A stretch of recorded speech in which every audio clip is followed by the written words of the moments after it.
Francis Flamin, bonjour. Bonjour. Avant de parler d'une rose un espoir, on va peut-être faire un point avec vous sur ce qui se passe à la Ligue contre le cancer, en particulier de Moselle. Alors où est-ce que vous en êtes et quelles sont vos attentes ? Alors, la Ligue continue à fonctionner, bien évidemment, malgré la crise sanitaire, même si c'est un petit peu compliqué, mais l'ensemble des actions pour les malades sont réalisées, hein, à la fois tout ce qui est soins de support, mais également tout ce qui est soutien financier pour les personnes malades en situation de précarité.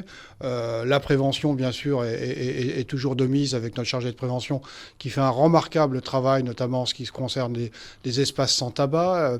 Les visites dans les écoles sont reprises.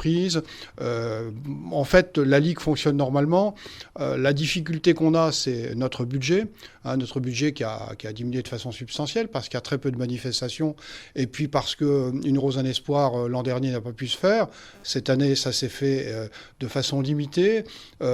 Donc, nous faisons un choix en ce qui concerne notamment le financement de la recherche et le financement des équipements de diagnostic et de traitement. Donc, la recherche, on continuera bien sûr à financer de façon moins importante qu'en 2019. Je rappelle qu'en 2019, nous avions consacré presque 1 million d'euros, mais les résultats, à mon avis, en 2021 seront bien meilleurs que ceux que nous avons eus en 2020.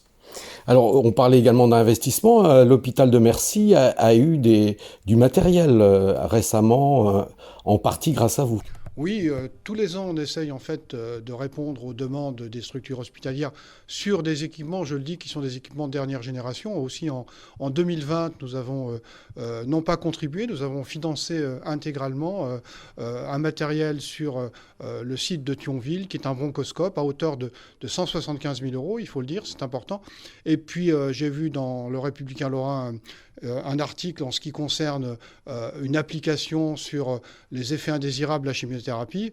Je précise, ça ne l'était pas précisé, que c'est la Ligue qui a financé cette application à hauteur de 20 000 euros. Bon, en 2020, en dehors de ça, on n'a pas pu malheureusement, compte tenu des ressources, financer d'autres choses. Nous verrons à l'avenir ce que nous pouvons faire en fonction des demandes qui seront formulées. Alors les roses, c'était quand même l'événement du week-end. Quelles sont vos espérances et qu'est-ce que vous avez dit aux motards ? Je sais que vous étiez à Coin-sur-Seille, je sais que vous êtes allé à Forbach aussi avec le président national. Alors, bon, bien sûr, je les ai remerciés parce que c'est une très très belle opération et puis les habitants attendent les motards. C'est assez incroyable. J'ai pas pu aller à Marly, mais j'avais prévu d'aller faire un petit tour. Mais là aussi, je salue l'ensemble des secteurs qui se sont positionnés pour cette édition. Il y en a eu 5 le week-end dernier et un 6e sur la fin du mois sur Autange. Bien évidemment, ceux qui n'ont pas pu faire une Rose un espoir, je comprends tout à fait la difficulté d'organisation pour ces secteurs compte tenu des engagements financiers. Donc l'année prochaine, j'espère que la crise sera derrière nous et que tous les secteurs participeront. Mais je tiens vraiment à remercier Sébastien de Courcelles, Bernard Braun, tous les motards et tous les bénévoles pour le travail considérable qu'ils ont pu faire. Et au travers des informations que je peux avoir, les secteurs qui ont fait une Rose un espoir ont eu des résultats qui sont plus que satisfaisants. Vous savez s'il y aura une remise d'un chèque ou c'est tous les secteurs qui vont remettre séparément les chèques à la Ligue ? Alors ça, c'est l'organisation de Rose un espoir qui pourra vous le dire. Ceci étant, moi j'étais lundi avec le président d'Istrie, qui est le successeur d'Axel Kahn à la présidence de la Ligue. S'il y a quelque chose qui est prévu, Daniel Nisri viendra avec grand plaisir en Moselle. Et s'il ne vient pas cette année, il viendra l'année prochaine.